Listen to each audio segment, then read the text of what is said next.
जय हिंद। जिस चैप्टर को आज हम देखने जा रहे हैं उसका नाम है एरोसोल्स। एरोसोल्स क्या होते हैं? आपके प्रेशराइज्ड पैकेजिंग होती है जिसके अंदर क्या करते हैं, आप ऐसे प्रेस करते हैं। ठीक है, ऐसा कुछ कंटेनर दिखता है, इसमें आप इसको प्रेस करते हैं और यहाँ से वेपर की फॉर्म के अंदर आपका जो एरोसोल का प्रोडक्ट है वो आता है बाहर। ठीक है, और देखो इसके अंदर क्या लिखा हुआ है कि a pharmaceutical aerosol is a pressurised package containing therapeutically active ingredient that is dissolve in a suspended और emulsified form in a propellant और ए मिक्सचर ऑफ प्रोपलेंट और सॉल्वेंट, जिसको आप कहाँ यूज करेंगे? बॉडी कैविटीज़ और टॉपिकली। यानी aerosol क्या होते हैं? फार्मास्यूटिकल एरोसोल, जिसके अंदर एक जो आपकी जो भी मेडिकामेंट होगा वो डिजोल्व होगा या सस्पेंडेड होगा या इमल्सिफाइड होगा। किसके अंदर? किसी प्रोपलेंट के अंदर या सॉल्वेंट के अंदर। ठीक है, जिसे आप कहाँ यूज करेंगे? या तो बॉडी कैविटीज़ के ऊपर या फिर कहाँ यूज़ करेंगे आप? टॉपिकली। ठीक है, दो तरह से आप इसको यूज़ करते हैं। बॉडी कैविटीज़ मतलब जैसे इनहेलेशन कर लिया आपने, उसके पर्पज से आप यूज कर रहे हो। और टॉपिकली मतलब जैसे आप शेविंग क्रीम देखते हैं तो टॉपिकल यूज़ करने वाली है ना। तो ये सब क्या कहलाते हैं? एरोसोल प्रिपरेशंस कहलाती हैं। एरोसोल्स जो होते हैं वो आपके स्प्रे फॉर्म के अंदर भी हो सकते हैं। ठीक है, और आपके फॉर्म में भी कर सकते हैं डिलीवर्ड, और क्रीम, इन तीनों को रख सकते हैं आपके क्या? एरोसोल्स। क्रीम्स किसके अंदर आएगी? सेमी सॉलिड के अंदर।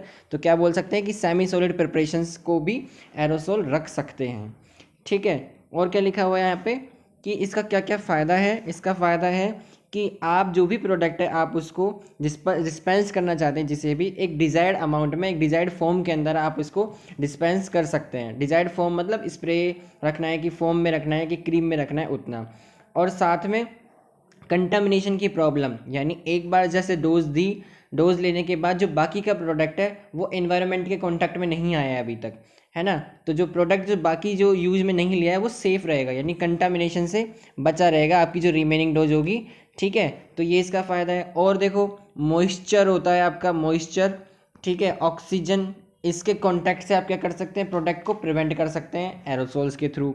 ठीक है, ठीक है, और जहाँ इरिटेशन हो, इरिटेशन को आप क्या कर सकते हैं? रिड्यूस कर सकते हैं। किसके थ्रू पे? टॉपिकली यूज़ करके।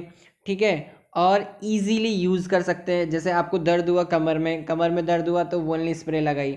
स्प्रे लगाने से क्या है, जो आपकी बोन में पीछे जो रीढ़ की हड्डी है आपकी, स्पाइनल कोड है, उसके ऊपर डायरेक्टली स्प्रे कर लिया और सीधा आपको असर मिल जाएगा। ठीक है, इसलिए क्या बोलते हैं इसको? ईजी टू यूज़ है। ठीक है, और रिक्वायर लिटिल अमाउंट, कम अमाउंट के अंदर आप पूरी तरह जो भी आपकी डोजेस का इस्तेमाल कर सकते हैं, और डोज को भी एक निर्धारित कर सकते हैं कि इतने अमाउंट में ये जानी चाहिए। ठीक है, ये इसके क्या है? एरोसोल के कुछ फ़ायदे हैं। अब देखो आगे क्या लिखा हुआ है। ये हमने देख ली, डेफिनेशंस क्या आएगी। यहाँ दे रखी स्ट्रक्चर्स किसकी? एरोसोल कंटेनर की, जिसके अंदर क्या क्या दिया हुआ है। एक आपका पूरा का पूरा क्या है? चैम्बर है, जिसके अंदर क्या क्या चीज़ें आ रही हैं। आपका प्रोपलेंट यहाँ है, और वेपर फेज, मतलब जो वेपर फेज है वो यहाँ है। प्रोपलेंट इंग्रेडिएंट्स इसमें होंगे। एक होगी आपकी इसके अंदर डिप ट्यूब। डिप ट्यूब क्या करेगी? इसको पकड़ेगी, जो आपके अंदर मटेरियल है उसको डिस्पेंस करने में यूज़ में आएगी। ठीक है, इसी के थ्रू ये पास होगा ऊपर। एक आपका एक्टिवेटर है, ये एक्टिवेटर रिस्पॉन्सिबल है ओरिफाइस के थ्रू प्रोडक्ट को किस फॉर्म में डिस्पेंस करना है उसके लिए। ठीक है, मतलब स्प्रे है कि फोम है कि क्रीम है, उस पर्पज के लिए। एक यहाँ लगा हुआ है वॉल। ठीक है, वॉल होता है, गैसकेट होता है। ये क्या है? एक तरह से आपका, जैसे आपने बोल दिया वॉल लगा दिया, तो क्या है, अंदर की जो प्रोडक्ट है और बाहर जो आपने कनेक्टर लिया है, इन दोनों के बीच में जरा सा भी गैप रह जाएगा उसको कवर कर लेगा, है ना। तो जो वेपर अंदर जो हमने प्रोपेलेंट डाला हुआ है, जिसकी वजह से आप क्या करते हैं? प्रेशराइज कर रहे हैं, वो क्या है? रिलीज नहीं होगा। तो पूरा का पूरा जो एरोसोल प्रिपरेशन है वो एकदम सही तरीके से डिस्पेंस होने के लिए तैयार रहेगी। ठीक है, और लिक्विड फेज होगी इसके अंदर। ठीक है, जितने भी पार्ट्स आएंगे वो सब किसके आएंगे? आपके एक एरोसोल कंटेनर के अंदर आएंगे। ठीक है, इसके अलावा क्या होगी? इसके अंदर एक स्टेम होगी। ठीक है, स्टेम, स्टेम का यूज़ क्या होता है? स्टेम का यूज़ होता है कि वो एक्टिवेटर को डिलीवर को, मतलब activator and deliver the formulation in proper chamber. ठीक है, कुल मिला के एक तरह से सपोर्ट कर रही है आपका क्या, जो आपका जो भी मेडिकेशन प्रिपरेशन है उसको डिलीवर करने के अंदर। ठीक है, और क्या होता है इसके अंदर? स्प्रिंग होगी। स्प्रिंग, स्प्रिंग क्या काम आएगी? स्टेनलेस स्टील की बनी हुई स्प्रिंग, जो क्या काम आती है कि जैसे आपने एक्टिवेटर दबाया, दबाने के बाद वापस उसी पोजीशन में आ जाए। जैसे आपका एक्टिवेटर आपने प्रेस किया, डोज आ गई बाहर। ठीक है, और वापस इसको उस स्थिति में लाना है तो स्प्रिंग हम यूज़ करते हैं इसके अंदर, जो किसकी बनी होती है, स्टेनलेस स्टील की बनी होती है। ये जो आपकी डिप ट्यूब है जिसके थ्रू प्रोडक्ट आप डिस्पेंस कर रहे हो, यानी जैसे प्रेशर पड़ा रही है ऊपर जाएगा प्रोडक्ट इसके थ्रू, ये किसकी बनी होती है, तो ये आपकी बनी होती है पॉली इथाइलिन या पॉली प्रोपाइलिन की बनी होती है, प्लास्टिक की ट्यूब होती है। ठीक है, ये सब क्या है, इसके पार्ट्स हैं। और एक ये जो पूरा का पूरा एरिया, इसको क्या बोलते हैं आप, हाउसिंग। इस हाउसिंग के अंदर ही क्या आ जाएंगे आपकी आपकी हाउसिंग का काम क्या है, कनेक्शन करने का।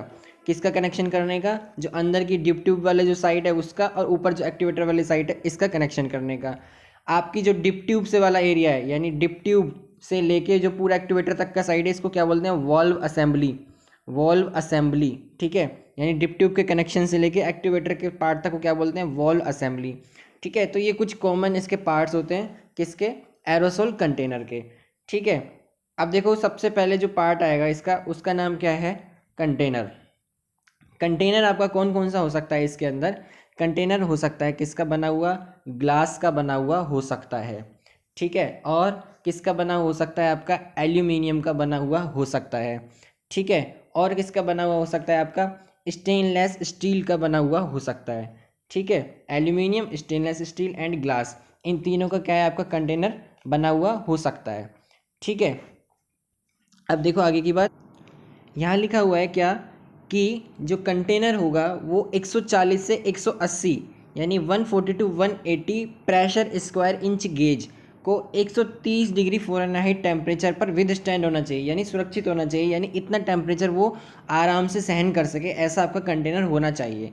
और यदि प्रेशर बढ़ाया जाए तो 300 से कम नहीं होना चाहिए उसका प्रेशर ब्रस्टिंग होने का, यानी जैसे 300 से ऊपर जाए, अगर वो कंटेनर टूट जाए, फट जाए, तब तक की स्थिति तो तब तक तो क्या है वो ठीक है। यदि वो 300 से कम पर एक्स्ट्रा प्रेशर को नहीं सहन कर सकता तो क्या है आपका कंटेनर फेल हो जाता है। ठीक है, तो यानी कंटेनर क्या होता है, जो 140 से 180 प्रेशर स्क्वायर इंच गेज को सहन कर सके। ठीक है, और ब्रस्टिंग प्रेशर 300 से कम नहीं हो जिसका, ऐसे कंटेनर्स का हम क्या करते हैं, यूज़ करते हैं। ठीक है, एल्यूमिनियम का जो कंटेनर है वो मोस्ट कॉमनली यूज़ किया जाता है प्रिपरेशंस के अंदर, एरोसोल प्रिपरेशन के अंदर। स्टेनलेस स्टील्स का क्या है, हाई कॉस्ट होती है मतलब स्टेनलेस स्टील की, इसलिए क्या है इसको लेस यूज करते हैं, यानी कम यूज में लिया जाता है, वरना ये भी एक अच्छा कंटेनर का आपका एरोसोल के लिए तैयार है। Glass container, glass container uncoated आ सकते हैं आपके। ठीक है, अनकोटेड ग्लास बोल सकते हैं, और प्लास्टिक कोटेड ग्लास, दो तरह के आ सकते हैं। ठीक है, लेकिन इसमें प्रॉब्लम क्या है, लीचिंग एंड जोब्जन की प्रॉब्लम है। ठीक है, किसके अंदर, ग्लास के अंदर। और यहाँ एक लिमिट आती है कि क्या 25 पर स्क्वायर इंच गेज से कम का ही प्रेशर आप रख सकते हो, किसमें, ग्लास के अंदर, क्योंकि इससे ज़्यादा रखोगे तो ग्लास के टूटने के चांसेस ज़्यादा हैं। ठीक है, ग्लास कंटेनर का यूज जनरली हम जब करते हैं जब आपको अंदर की प्रिपरेशन देखनी हो, कलरफुल कोई सब्सटेंस हो, है ना, अट्रैक्टिव बनाना हो, तब हम ग्लास कंटेनर्स का यूज़ करते हैं। पर प्रॉब्लम क्या है, लीचिंग और जॉब्सन्स की, यानी अंदर से वो रिएक्शन कर सकता है ग्लास के थ्रू, है ना। तो ये तीन तरह से कंटेनर होते हैं, एल्यूमिनियम के, स्टेनलेस स्टील के और ग्लास के। इसके बाद आती है आपकी वॉल्व। ठीक है, अब वॉल्व के अंदर क्या क्या पार्ट है, उसके अंदर है कि फेरुल और माउंटिंग कैप, जो किसकी बनी होती है आपकी, एल्यूमिनियम और ब्रास की। किसकी, एल्यूमिनियम और ब्रास की बनी होती है। वॉल बॉडी और हाउसिंग जो भी बताया आपको, वो किसकी बनी होती है, नायलॉन की या फिर डेलरिन की। स्टेम नायलॉन या डेलरिन की, स्प्रिंग स्टेनलेस स्टील की, डिप ट्यूब पॉलीथाइलिन पॉलीप्रोपाइलिन की, और गैसकेट जो अपन बात कर रहे थे वॉल्व की, है ना, वो रबड़ का एक टाइप है, बुन्ना एन और नियोप्रिन, है ना, ये क्या बोलते हैं इसको, पॉलीमर। तो पॉलीमर ही है ये रबड़। ठीक है, जिसको वाल्व की तरह आप यूज़ करते हैं, गैसकेट की तरह हम यूज़ में करते हैं। ये किसका पार्ट है आपका, वॉल्व का। ठीक है, इसके बाद आता है आपका क्या, एक्टिवेटर। एक्टिवेटर का काम क्या है, एक्टिवेटर का काम है डिस्पेंस करना प्रोडक्ट को डिजायर्ड फॉर्म के अंदर, कि कैसा, स्प्रे की फॉर्म, है ना, कि सेमी सॉलिड प्रिपरेशन है उसके हिसाब से। ठीक है, जैसे मैं बोलूँ अगर स्प्रे वाला अगर एक्टिवेटर होगा तो उसके लिए ओरिफाइस, यानी जो छिद्र होगा जिसके थ्रू, होल के थ्रू पास हो रहा है, वो कितना होता है, तो हम बोल सकते हैं उसको कि 0.016 से 0.040 क्या बोलेंगे, इंच इन डायमीटर के हिसाब से वो हो सकता है। ठीक है, किसके लिए होगा ये, जब आपको स्प्रे फॉर्म के अंदर डिस्पेंस करना हो, यानी ऐसी छोटी छोटी बूंदों के रूप में आपको जब डिस्पेंस करना हो प्रोडक्ट तब। ठीक है, बहुत ही बारीक साइज होता है इसका, मतलब वेरी स्मॉल पार्टिकल साइज होता है इस केस के अंदर। दूसरा क्या बोल सकता हूँ मैं स्प्रे के अलावा, फोम एक्टिवेटर। फोम एक्टिवेटर मतलब फोम की तरह चाहिए, जैसे शादी वगैरह में देखते हैं हम कि फोम की तरह छिड़क देते हैं हम, है ना, तो ऐसी फोम में चाहिए। तो उसमें क्या होगा, आपका जो साइज है वो बढ़ जाएगा। पहले कितना था, 0.016 से कितना था, 0.040 डायमीटर। ठीक है, इंच डायमीटर, ठीक है, इंच के अंदर है। अब कितना हो जाएगा फॉर्म के लिए, बढ़ जाएगा कितना, 0.070 से 0.125 इंच तक का साइज कर देंगे, तो क्या है, फॉर्म के रूप में आएगा आपका प्रोडक्ट। ठीक है, तीसरा क्या बोल सकता हूँ मैं, सॉलिड फॉर्म। सॉलिड फॉर्म का यूज़ कब करते हैं, जब सेमी सॉलिड प्रिपरेशन हो उस केस के अंदर। ठीक है, और साइज बढ़ा देंगे जब हम ओरिफाइस का, तो सॉलिड फॉर्म के रूप में निकलेगा आपका प्रोडक्ट। और स्पेशल टाइप एक्टिवेटर होते हैं इसके अलावा 4, जो आपका ज़्यादा इंपॉर्टेंट नहीं है, उसका काम क्या है कि अप्रोप्रिएट अमाउंट के अंदर अगर डिलीवर करनी हो डोज, ठीक है, तो उस केस के अंदर हम स्पेशल टाइप एक्टिवेटर, जो चौथा आप बोलेंगे आप इसको, उसका यूज़ करते हैं। ठीक है, तो एक्टिवेटर भी आते हैं अलग अलग तरह से, कौन कौन से, स्प्रे वाले, फोम वाले, सॉलिड फोम वाले और स्पेशल टाइप वाले। ये कुछ एक्टिवेटर होते हैं जो डिस्पेंस करते हैं प्रोडक्ट को किस फॉर्म के अंदर आपको चाहिए होती है। ठीक है, इसके बाद है आपका प्रोडक्ट कंसनट्रेट्स। ठीक है, प्रोडक्ट कंसनट्रेट मतलब जो आपका जो भी प्रोडक्ट होगा उसके बारे में, जो आप इंसर्ट करेंगे, जो भी दवाई वगैरह होगी वो सब। ठीक है, फिर आता है आपका वेरी इंपॉर्टेंट है प्रोपलेंट। अब प्रोपलेंट ही रेस्पॉन्सिबल है किसके लिए, प्रेशर करने के लिए। प्रोपलेंट के अंदर ही आप ड्रग को मिला रहे हैं, जो भी आपका प्रिपरेशन है उसको मिला रहे हैं, और ये प्रोपलेंट क्या करते हैं, प्रेशर जनरेट करते हैं। ठीक है, क्या करेंगे, ये प्रेशर जनरेट करेंगे। क्यों करेंगे प्रेशर जनरेट, क्योंकि हमको क्या है, ड्रग की डिलीवरी करनी है, किसके थ्रू करनी है, एक्टिवेटर के थ्रू करनी है। अब एक्टिवेटर दबाया और प्रेशर अंदर होगा, तभी क्या है, जो प्रोडक्ट है वो प्रेशर के थ्रू बाहर आएगा, है ना। तो प्रोपलेंट को क्या बोल सकते हैं कि propellant that is responsible for developing proper pressure within the container, किस लिए, to expel the product when valve is open. ठीक है, और ऑटोमाइजेशन के थ्रू प्रोडक्ट की जो फॉर्म है वो बाहर आ जाए। समझ गए बात क्या बोली गई है, कि प्रोपलेंट ही है जो अंदर प्रेशर जनरेट करते हैं। ठीक है, प्रोडक्ट के अंदर, एरोसोल कंटेनर के अंदर। जैसे ही आपका एक्टिवेटर वाली ये साइट है, जो भी आपकी साइट है, जैसे ही वो हल्की सी ओपन हो, तो ऑटोमाइजेशन यानी अपने आप से प्रेशर जनरेट कर दे, इस प्रोडक्ट को बाहर निकालना है। ये होता है आपका प्रोपलेंट का काम। ठीक है, जिसके अंदर कुछ आती हैं क्लासेस, CFC, क्लोरोफ्लोरोकार्बन्स, हाइड्रोकार्बन्स और गैसेस। गैसेस कौन कौन सी, आपकी नाइट्रोजन, नाइट्रस ऑक्साइड जिसको क्या बोलते हैं, लाफिंग गैस, और CO2। ये गैसेस हम यूज़ करते हैं किसके अंदर, एज ए प्रोपलेंट। हाइड्रोकार्बन का यूज़ केवल कब करते हैं, जब टॉपिकल प्रोडक्ट हो, जैसे प्रोपेन, ब्यूटेन, आइसोब्यूटेन। ठीक है, टॉपिकल प्रोडक्ट में क्यों यूज़ करते हैं, क्योंकि ये क्या करती हैं, इरिटेशन करती हैं, जलन करती हैं ये। तो इस केस के अंदर क्या है, हम इसको यूज़ नहीं करते हैं जब आपको बॉडी कैविटीज़ के अंदर लेना हो। बॉडी कैविटीज़ के लिए क्या काम में लेते हैं, CFC, क्लोरोफ्लोरोकार्बन वाली गैसेस। ठीक है, जिसके अंदर 114, 012 और 011 ये कुछ एग्जाम्पल्स हैं इसके। ब्लेंड ऑफ हाइड्रोकार्बन्स भी हम यूज़ करते हैं। ठीक है, ब्लेंड ऑफ हाइड्रोकार्बन मतलब डेजिग्नेशन लगा के कि 108 पे रख दिया प्रेशर। ठीक है, कितना आएगा, 70 डिग्री फ़ारेनहाइट के हिसाब से। ये इंपॉर्टेंट नहीं है, ब्लेंड वाला हमारे लिए इंपॉर्टेंट नहीं है इतना। ठीक है, ब्लेंड ऑफ फ्लोरोकार्बन्स हम जरूर यूज़ करते हैं। ब्लेंड मतलब मिक्सचर, कैसे, जैसे 12-11 का एक मिक्सचर बना दिया। ठीक है, कंपोजिशन 50-50 की रख के 12-11 का बना दिया, 60-50 के रख के। और इसका तात्पर्य क्या है, क्यों रखते हैं ऐसे मिक्सचर में, जब आपको जो प्रेशर है वो मेंटेन करना हो। जैसे मान लो मैं बोलूँ कि यदि मैंने जो ब्लेंड है, मिक्सचर है, वो क्लोरोफ्लोरोकार्बन का 12 और 11 का लिया, यानी 12-11 का लिया, कितनी कितनी में, 50-50 में, तो 37.4, कितना, 37.4 डिग्री का क्या लग जाएगा, सॉरी 37.4 क्या बनेगा आपका, pressure in square inch gauge बन जाएगा। यदि मैं इसी रेशियो को 60 और 40 में कर दूं, तो कितना बन जाएगा, 44.1 का बन जाएगा, है ना। और यदि मैं इसी 12 और 114 को काम में लूँ अलग अलग रेंज के अंदर, तो अलग अलग क्या करेंगे, प्रेशर स्क्वायर इंच का गेज का प्रेशर जनरेट करेंगे। अब देखो ये 12-11, 0-114 ये सब क्या क्या वर्ड हैं, तो इसका मतलब क्या है कि जैसे मैं लिखूँ C-1, H+1 और F, ये लिख देते हैं हम। ठीक है, सबसे पहले लिखा हुआ है यहाँ 114, क्या लिखा हुआ है, 114। तो एक वर्ड कार्बन के लिए, दूसरा एक वर्ड किसके लिए, आपका हाइड्रोजन के लिए, और 4 किसके लिए, फ्लोरीन के लिए। अब एक में से कितना घटाएं कि हम एक बच जाए, है ना। यानी मैं इस एक को लाना चाहूँगा अगर मैं, तो क्या करना है मुझे, मुझे क्या करना होगा, मुझे 2 में से एक कम करेंगे तो एक आ जाएगा, यानी 2 चाहिए मुझे, यानी 2 बना दिए मैंने क्या, कार्बन। ठीक है, C-1, H+1 और F, 2 बना दिए कार्बन। ठीक है, ऐसे दूसरा लिखा हुआ है H, तो H कितने होंगे कि एक बन जाए, 0, कितने होंगे, 0। भाई एक बनाना था मुझे, तो 2 में से एक घटाया तो 2 कार्बन आ गए, यानी 2 कार्बन चाहिए थे, तब मुझे एक आ गया। अब हाइड्रोजन कितने हो कि वो एक बन जाए, तो 0। ठीक है, अब अगली बात के लिए फ्लोरीन के लिए 4, यानी 4 लगानी है हमको फ्लोरीन। ठीक है, तो 4 फ्लोरीन कैसे लगा दे इसके ऊपर, ऐसे। ठीक है, ये लगा दी मैंने 4 फ्लोरीन। अब बचा क्या है, CFC के हिसाब से क्या बोलते हैं इसको, क्लोरोफ्लोरोकार्बन, कार्बन आ गए और फ्लोरीन आ गए, क्या बचा, क्लोरो, तो ये लगा दिया मैंने क्लोरो। ठीक है, अब क्या बन गया, डाई क्लोरो और टेट्राफ्लोरो, और ये क्या है, 2 ईथेन, तो क्या बन गया, डाई क्लोरो टेट्राफ्लोरो ईथेन। इसको क्या बोलते हैं आप, 114 114 फ्लोरिनेटेड हाइड्रोकार्बन या फ्लोरोकार्बन। ठीक है, 114। अगर ऐसे ही हम बोले क्या 012 के लिए, तो जीरो कब आएगा, जब एक ही कार्बन होगा भाई, C-1 H+1 और F। ठीक है, 012 के लिए जीरो, या इसको 12 भी लिखें तो आप आज साइड में जैसे 12 लिख दें तो साइड में जीरो लगा देंगे हम। ठीक है, तो जीरो बनाना कब, जब क्या करेंगे, एक में से एक घटाए तो जीरो आएगा, तो एक कार्बन। ठीक है भाई, एक में से एक घटाया तो जीरो आता है, तो एक कार्बन। ठीक है, हाइड्रोजन कितना लिखा हुआ है, एक, तो कितना जोड़ेंगे हम इसके अंदर, एक लगाना है अगर आपको तो जीरो। ठीक है, और फ्लोरीन कितने आपके, 2, फ्लोरीन जोड़ दिए 2, बचा कुचा क्या लगा दिया, क्लोरो, तो डाई क्लोरो डाई फ्लोरो मीथेन। ठीक है, ऐसे हम क्या करते हैं, सारे के सारे जो CFC वाले प्रोडक्ट्स है उसको हम जोड़ते हैं। अगर मैं बोलूँ प्रोपलेंट 11, तो प्रोपलेंट 11 क्या बन जाएगा आपका, ट्राई क्लोरो, है ना, ट्राई क्लोरो और मोनोफ्लोरो, मोनो वर्ड लग रहा है, मोनोफ्लोरो मीथेन। ठीक है, और अगर मैं बोलूँ प्रोपलेंट 12, तो अभी आपको बताया क्या, डाई क्लोरो डाई फ्लोरो मीथेन। ठीक है, ऐसे ही आपका प्रोपलेंट 114 क्या बताया, डाई क्लोरो टेट्राफ्लोरो ईथेन। तो जो फॉर्मूला भी जाना था हमने, C-1 H+1 और F, ये आपको बनाना है इस नंबरों के थ्रू, और आपको याद हो जाएंगे कि इसका पूरा नाम क्या है। ठीक है, हाइड्रोकार्बन के बारे में बता दिए, इरिटेशन करते हैं इसलिए हम इसका इस्तेमाल कम करते हैं। इसके अलावा कुछ जो चीज़ें होती हैं N2 CO2 वगैरह, इनका हम यूज़ करते हैं।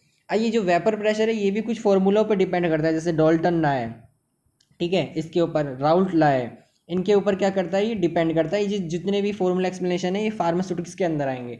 ठीक है, इनके थ्रू क्या करते हैं, प्रेशर की कैलकुलेशन करते हैं मैथमेटिकली। अभी जैसे आप याद रख लो कि अगर हम बात करना चाहें किसके लिए, कंप्लीट वेपर सिस्टम की, किसके थ्रू पे, राउल्ट लॉ के थ्रू पे, तो क्या बोलते हैं, PA+PB। ठीक है, इंडिविजुअल का पार्शियल वेपर प्रेशर जो होगा, यानी प्रोपेलेंट ए का जो प्रेशर होगा और प्रोपेलेंट बी का जो प्रेशर होगा, उन दोनों का कॉम्बिनेशन क्या बनाएगा, टोटल प्रेशर। ठीक है, और ये किस पर डिपेंड है, मोल फ्रैक्शन के ऊपर। तो इतना ध्यान रख लो कि अगर पूछा जाए राउल्ट लॉ के थ्रू क्या बनेगा टोटल वेपर प्रेशर, तो क्या बताएंगे, P=PA+PB। ठीक है, और PA निकालना हो मुझे तो NA/NA+NB। ठीक है, और PO ये बना दिया मैंने। ये क्या बन गया आपका, इंडिविजुअल PA का प्रेशर, जिसमें क्या बोल दिया आपने, PA मतलब partial vapour pressure of propellant A। ठीक है, PAO मतलब vapour pressure of pure propellant A। ठीक है, मोल फ्रैक्शन N।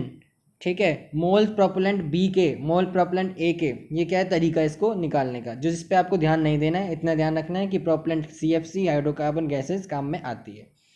ठीक है, ये हमने बात की किसकी, जो आपका प्रिपरेशन होती है आपका एरोसोल कंटेनर होता है उसके अंदर की।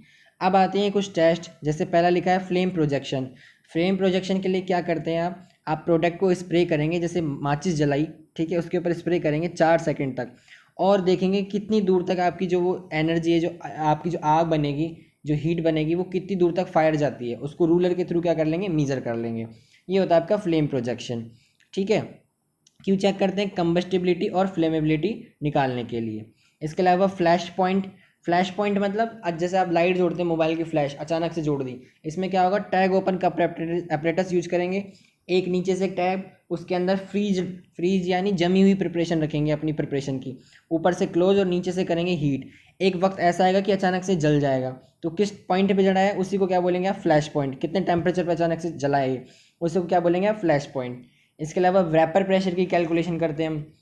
वेपर प्रेशर की किसके थ्रू करेंगे, प्रेशर गेज के थ्रू। ठीक है, प्रेशर गेज के थ्रू आप क्या निकालते हैं, वेपर प्रेशर निकालते हैं। डेंसिटी मेजर करेंगे तो पिक्नोमीटर काम में लेंगे। ठीक है, पिक्नोमीटर काम में लेके आप डेंसिटी निकालेंगे। और मॉइस्चर कंटेंट निकालना है तो कार्ल फिशर मेथड और गैस क्रोमेटोग्राफी के थ्रू क्या करेंगे, आप करेंगे मॉइस्चर कंटेंट की कैलकुलेशन। ठीक है, पार्टिकल साइज करना है अगर आपको डिटेक्ट, तो पार्टिकल साइज के लिए क्या करेंगे, कास्केड इम्पैक्टर लाइट स्कैटर डिकेड के थ्रू आप इसको क्या करेंगे, मीजर करेंगे।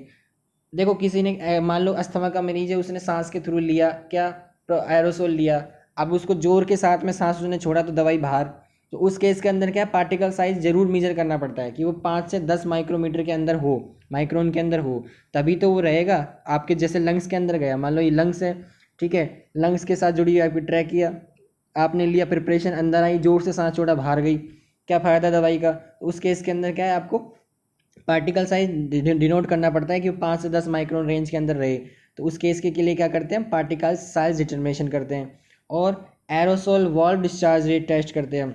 इसके अंदर क्या करेंगे आप, आपकी प्रिपरेशन होगी उसका वेट कर लेंगे कितनी है टोटल, फिर प्रेशर एक लिमिट के लिए आप क्या करेंगे उसको दबाएंगे एक्टिवेटर को और क्या करेंगे प्रिपरेशन बाहर आ जाएगी, फिर दोबारा वेट करेंगे इसका तो कितना अंतर आया दोनों के अंदर में, उससे पता लग जाएगा कि पर सेकंड में कितनी जो भी आपकी दवाई है प्रिपरेशन है वो कितनी डिस्चार्ज हुई। ठीक है, इसके अलावा बायोलॉजिकल टेस्टिंग एनिमल्स के ऊपर लगा के उनके कोई प्रॉब्लम हो इरिटेशन हो उसके ऊपर टेस्ट करते हैं आप एरोसोल प्रिपरेशंस को। ठीक है, तो ये कुछ कॉमन इवेल्युएशन पैरामीटर्स होते हैं आपके किसके लिए, आपकी एरोसोल प्रिपरेशंस के लिए। ठीक है, इसके अलावा लीकेज टेस्ट बोलते हैं हम, नेट कंटेंट टेस्ट, डोज पर time, spray pattern. Spray pattern के अंदर क्या करोगे आप, एक पेपर होगा, पेपर के ऊपर स्प्रे करके देखोगे किस हिसाब से स्प्रे आ रही है। ठीक है, वॉल डिस्चार्ज रेट। ठीक है, ये सब हम क्या करते हैं कुछ एवेल्युएशन पैरामीटर रखते हैं इसके लिए।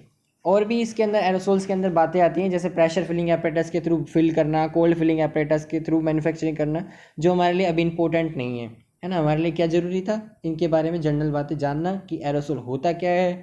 ठीक है, एरोसोल कैसी कंटेनर होता है, उसका कंपोनेंट कंटेनर्स होते हैं, वॉल्व होता है, एक्टिवेटर।